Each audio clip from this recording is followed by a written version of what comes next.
रतीन खंडेता रामानंद आनंद में गुरु गोविंद आनंद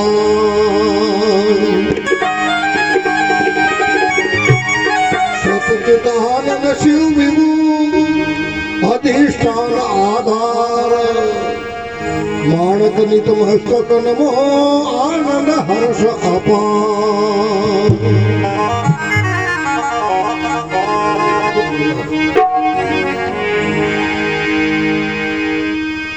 अन्ना राम जी प्रकट भय अरे कला कालब कला के माए ज्ञान स्वरूप जी सतगुरु ज्ञाननाथ जी गुरुदाता दीना स्वरूप लखाए दीना स्वरूप लिखाए ब्रह्म का पर्दा तोड़ा पंचकोश के पार आप में आप ही बोलिया हरिशानंद यूं कहता है आनंद लेरा आए अन्ना राम जी प्रगट पिया कला कालब के माए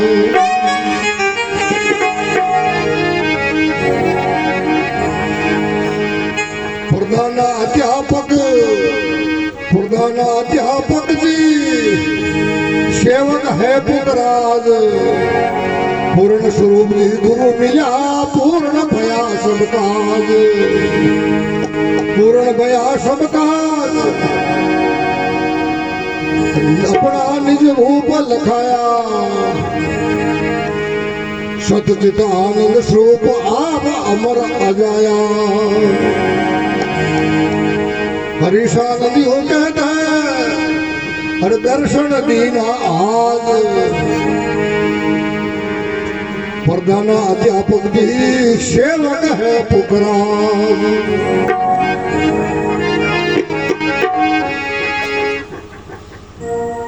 बोलो सदगुरु भगवान की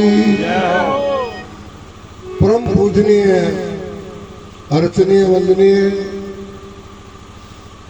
हृदय के देवता संतों में शिरमोर पूर्ण स्वरूप जी महाराज को कोटि कोटि वंदना। भगवान के नित्य अवतार विराजमान सभी महापुरुष धर्म प्रेमी सज्जनों मातृशक्ति माताएं नन्हे मुन्ने बाल गोपाल सर्वरूप में विराजमान चैतन्य स्वरूप आत्म देव को कोटि कोटि वंदना। हरिओम राम। प्यारे सज्जनों धन्य भाग है हमारे अध्यापक साहब फुकराज जी महाट साहब को ऐसा बगीचा लगाया कुंभ। शास्त्रकार ये लिखते हैं जिन सज्जनों का अच्छा भाग्य हो उनको क्या मिलता है कि संत महापुरुषों का समागम मिलता है। अच्छा पुण्य हो गोस्वामी जी ने फरमाया मानस के अंदर पुण्य पुंज बिन मिले नहीं संता सत्संग अधिकारी संप्रतियंता। बिना सत्संग के ये जन्म मरण का अंत होता नहीं है। क्यों नहीं होता कि ज्ञान के बिना जन्म मृत्यु मिटती नहीं है और ज्ञान मिलता केवल सत्संग में और किसी जगह मिलता नहीं है। और सत्संग भी कब मिलती है तो बताया गोस्वामी जी ने पुण्य पुंज भी अनंत जन्म का पुण्य होकर के मदद करे तो इन महापुरुषों के दर्शन होते हैं बाकी होते हैं। पुण्य पुंज भी मिले न संता सत्संगति करी संसर्ति अंता। ये सत्संग जन्म मृत्यु के दुख को हर लेती है लेकिन सत्संग के अंदर हमें लाभ मिलता है जिसके लिए बताया स्वामी जी ने बिन सत्संग विवेक न होई राम कृपा बिन सुलभ न सोई। जब तक सत्संग में नहीं आए तब तक विवेक जागृत नहीं होता है, और जब तक विवेक न हो तो दूसरे साधन आते ही नहीं है। वैराग्य नहीं होता, वैराग्य नहीं होता तो षट संपत्ति नहीं होती, और मोक्ष की इच्छा मुमुक्षता नहीं जगती। श्रवण मनन निध्यासन तत्वों पद का शोधन नहीं होता तो ये आत्मज्ञान से जनता वंचित रह जाती। महापुरुषों ने कृपा करके ये सत्संग का भाग लगाया। जिनका अच्छा भाग्य इन महापुरुषों के शरण में आए। साधु तीर्थ रूप है, दर्शन पुण्य की खान, तीर्थ को तीर्थ करे हृदय बसे भगवान। ये तीर्थ को भी पवित्र करने वाले हैं।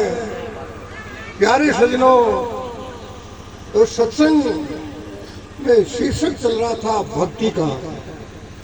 भक्ति बद सेवायाम धातु से भक्ति शब्द बनता है, और भक्ति का अर्थ होता है प्रेम।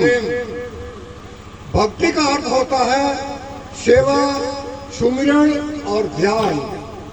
भक्ति अर्थ ईश्वर भजन, सेवा सुमिरन ध्यान। भजत भजत पद रूप हो पावे पद निर्वाण। भक्ति का अर्थ बताया वेद में, भागो हो भक्ति।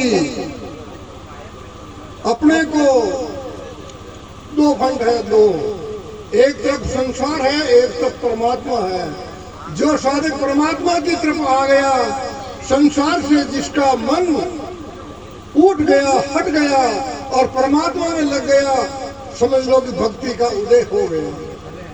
जगत से प्रीत होती है, परमात्मा से प्रेम नहीं है तो भक्ति उदय होती नहीं है।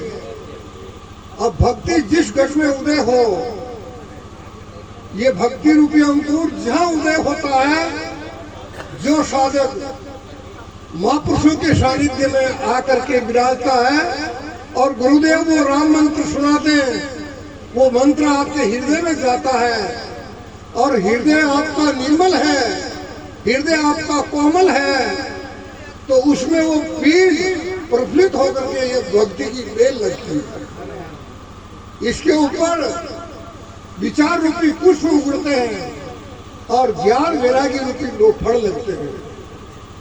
प्यारे सजनों, जहाँ भक्ति नहीं होती उस घट में अंतःकरण के दोष की निवृत्ति नहीं होती, और अंतःकरण शुद्ध हुए बगैर ज्ञान नहीं होता।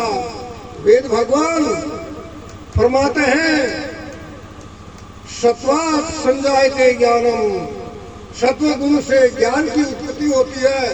आपका अंतःकरण शुद्ध हो तब, और अंतःकरण को शुद्ध करने का मूल साधन बताया भगवान कृष्णचंद्र जी महाराज ने। नहीं ज्ञानेन सदृशम पवित्रम ही विद्यते। हे अर्जुन, ज्ञान के समान पवित्र करने वाली कोई वस्तु दुनिया में नहीं है। परम पवित्र है वो ज्ञान है, सबको पवित्र बना देता है। उस तत्व ज्ञान कहाँ मिलता है? ये हमारे ब्रह्म वेता, तत्ववेता महापुरुष विराजते हैं, उसी जगह तत्व ज्ञान मिलता, बाकी और किसी बाजार में मिलता नहीं है। भक्ति का विषय चल रहा है। एक भजन में भी आपको भक्ति के विषय में सुनाता हूँ, ध्यान से सुने।